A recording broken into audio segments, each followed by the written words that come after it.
एक घने जंगल में एक शेर रहता था। अब वह बूढ़ा हो चला था। उसकी गुफा में एक सियार मंत्री के पद पर कार्यरत था। शेर जो कुछ भी शिकार किया करता, उसका बचा हुआ भाग वह सियार को दे दिया करता था। सियार का यह मंत्री पद एक मेहनताना हुआ करता था। एक दिन शेर को बहुत तेज भूख लगी थी। शेर ने सियार को अपने पास बुलाया और कहा, मंत्री, मेरी बात ध्यान से सुनो। मैं बहुत भूखा हूँ, बहुत तेज भूख लगी है और धीरे धीरे मैं बूढ़ा भी हो रहा हूँ। आज मुझे बाहर जाकर शिकार करने की हिम्मत नहीं आ रही है। क्या तुम मेरे लिए गुफा में ही किसी प्राणी को लेकर आ सकते हो, जिसे मारकर मैं अपनी भूख मिटा सकूं, और तुम्हारा हिस्सा तो तुम्हें मिल ही जाएगा। जाओ, तुम एक शिकार मेरे लिए यहाँ ढूंढ कर ले आओ। मंत्री को जब अपने महाराज की आज्ञा माननी थी, तो सियार ने हाँ कर दी। अब वह बाहर जंगल की ओर निकल गया। मन ही मन सोच रहा था कि शेर को वचन तो दे दिया, लेकिन ऐसा कौन सा जानवर होगा जो खुशी खुशी मरने के लिए तैयार हो जाएगा। शेर भी वैसे तो बड़ा राजा बना फिरता है, आज ऐसी मूर्खतापूर्ण बात कर रहा है। अब सियार सोचने लगा।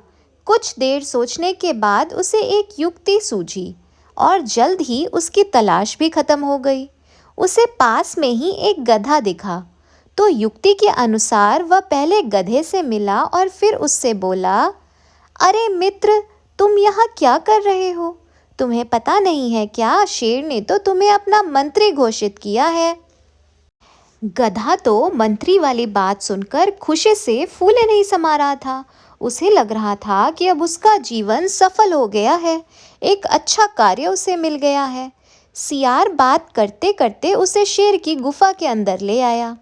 जैसे ही शेर ने गधे को देखा, वह उस पर टूट पड़ा और उसको मार डाला।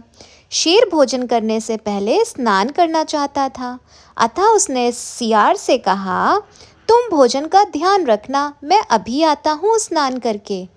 सियार तो स्वामी भक्त था, वह मान गया, लेकिन सामने स्वादिष्ट भोजन देखकर उससे रहा नहीं गया। उसने कुछ सोचा, फिर झट उसका दिमाग खा गया। इतने में शेर भी वापस आ गया। जब दोनों भोजन कर रहे थे, तब शेर ने सियार से पूछा, इसका दिमाग कहाँ है? तो सियार बोला, महाराज, आप कैसी बातें कर रहे हैं? गधे का तो दिमाग होता ही नहीं है। यदि होता तो वह स्वयं ही यहाँ शिकार बनने के लिए आपकी गुफा में क्यों आता? शेर उसकी बात मान गया।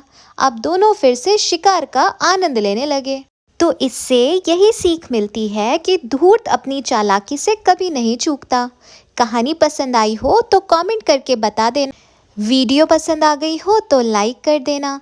धन्यवाद।